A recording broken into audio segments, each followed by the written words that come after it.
Hello world, what is going on? It's good to see you back here on the channel for another video, and today we'll be looking at the third exercise of Codility lesson 5, Genomic Range Query, where we will use a pre-calculation to support multiple queries, and on each query we will have an O1 time instead of an ON time complexity, thanks to the pre-calculation that we will do. So without further ado, let's get at it.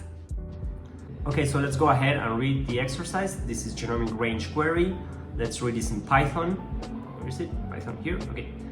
So it says, a DNA sequence can be represented as a string consisting of letters A, C, G, and T, which correspond to the types of successive nucleotides in the sequence. Each nucleotide has an impact factor, which is an integer. Nucleotides of type A, C, G, and T have impact factors of 1, 2, 3, and 4 respectively. You're going to answer several queries of the form: what is the minimal impact factor of nucleotides containing a particular part of the given DNA sequence? The DNA sequence is given as a non-empty string S that contains several characters, whether they are A, C, G, or T. Then there are M queries, which are given in non-empty arrays P and Q, each consisting of M integers. The kth query, where k is between m and 0, requires you to find the minimal impact factor of nucleotides contained in the DNA sequence between positions P at Q and Q at K. P at K and Q at K inclusive. For example, consider string C such that it contains C, A, G, C, C, T, and A, and arrays P and Q such that they contain 250 and 456 on each array. The answers to these m equals 3 queries are as follows. The part of the DNA between positions 2 and 4 contains nucleotides G and C twice, whose impact factors are 3 and 2 respectively. So the answer is 2 because that's the minimum factor. The parts between positions 5 and 5 contains a single nucleotide T, whose impact factor is 4, so the answer is 4. And the part between positions 0 and 6, the whole string, contains all nucleotides, in particular nucleotide A, whose impact factor is 1, so the answer is 1. We're gonna check this in the example explanation on the next section. So it says, write a function that given a non-empty string S consisting of n characters and two non-empty arrays P and Q consisting of m integers, return an array consisting of m integers, specifying the consecutive answers to all queries. So the result array should be returned as an array of integers, and in the example given above, the array should return 2, 4, and 1 as explained. So it says, write an efficient algorithm for the following assumptions. N is an integer within the range 1 to 100,000, and m is an integer within the range 1 to 50,000. Each element of array P and Q is an integer within the range 0 to n-1, and Q at K is bigger than or equal than P at K, where K is between m and 0, and string S consists only of uppercase English letters A, C, G, and T. So let's go ahead and check the explanation to make this clearer. Okay, so this is the example that we have on the problem description. So what we are going to do, because the naive approach would be between each P at K and Q at K, iterate over that segment and find the minimum element, but that is extremely ineffective because that will lead to O time complexity of O n times m, which is not acceptable.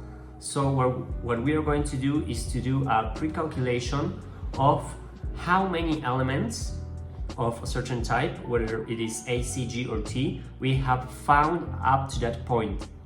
So to check if an element exists in that range, we're just going to subtract the end position from the start position to see if the element exists in that range. So on this example, from start at position 1 and end at position 3, 4, 5, we can see that A exists in this range. It's at the first position actually. But if we subtract the last position from the first position, we can see that 1 minus 1 will return 0, so we won't know that A exists. This is because we are not taking into consideration the impact of the first element in this substring. So we would actually need to take one position earlier than the first element.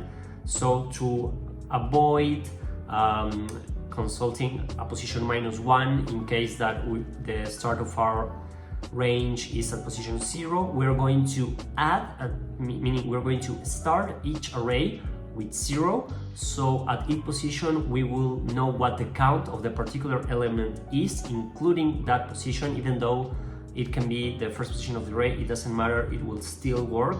So this is a nice hack that we will do, and in this case we will subtract the last position from the first position, or the position previous to the first position, which doesn't contain the addition of the element if it's at the first position of the range. So in this case, 1 minus 0 will return 1, which represents the one that's added at the first position of the range that we will be consulting. So the idea here is to calculate this sum arrays, and we're going to check first if the element A exists in the range, and if it is, we're going to add 1 to the results array. Then we're going to check, if it doesn't, we're going to check C, and then G, and then T, and add 2, 3, and 4 to the results array, depending on whether the element exists in the array or not.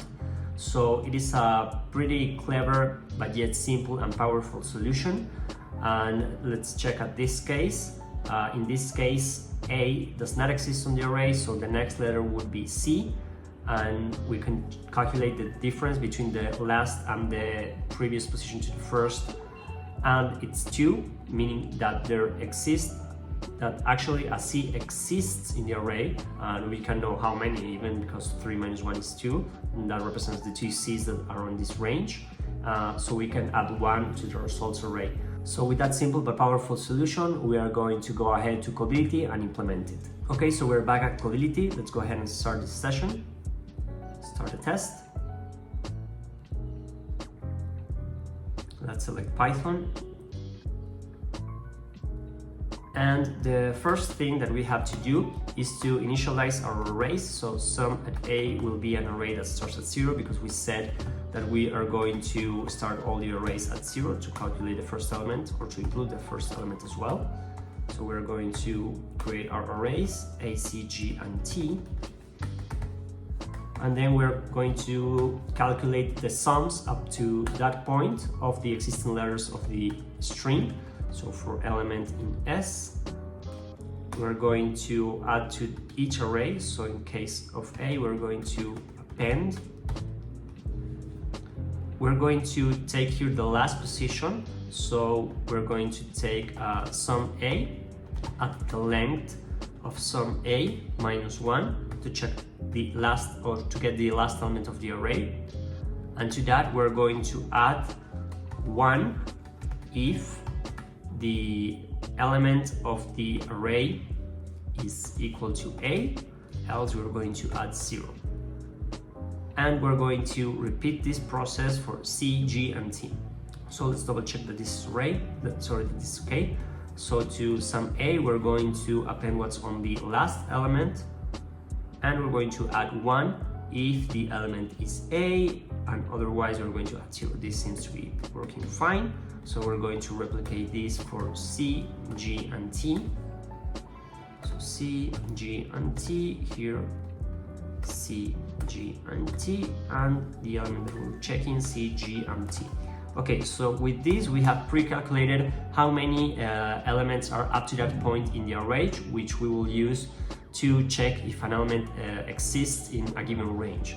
So let's go ahead and check these queries. So for, let's call it K in range length of P, we're going to have that the start is going to be P at K, and the end will be Q at K, right? Because Q is bigger than P. Okay, so here what we need to do is to check first at A if the sum at A at end plus 1, this is important because we are adding an element here at the start of each array, so this won't this will make the count vary, so we need to start to calculate the end as n plus 1, and from this we're going to subtract the sum of a at start, and if this is bigger than 0, it means that there is an a on this part on this range in the string. So if there is an a, we're going to add to our results array, which we're going to define here as an empty string. So results that append 1, and we're going to repeat this process for the other elements, C, G, and T. So let's actually copy this here, it would be easier. So sum at C and sum at C, we're going to add 2, and we're going to repeat this for G, and we're going to add 3, and other case it's a T, and we just can add results at results that append 4, and we'll need to return here the results array. Return results. Okay, let's go ahead and check if this is working correctly. As always, I have an internet connection error. It seems to be working fine. Let's go ahead and submit this task.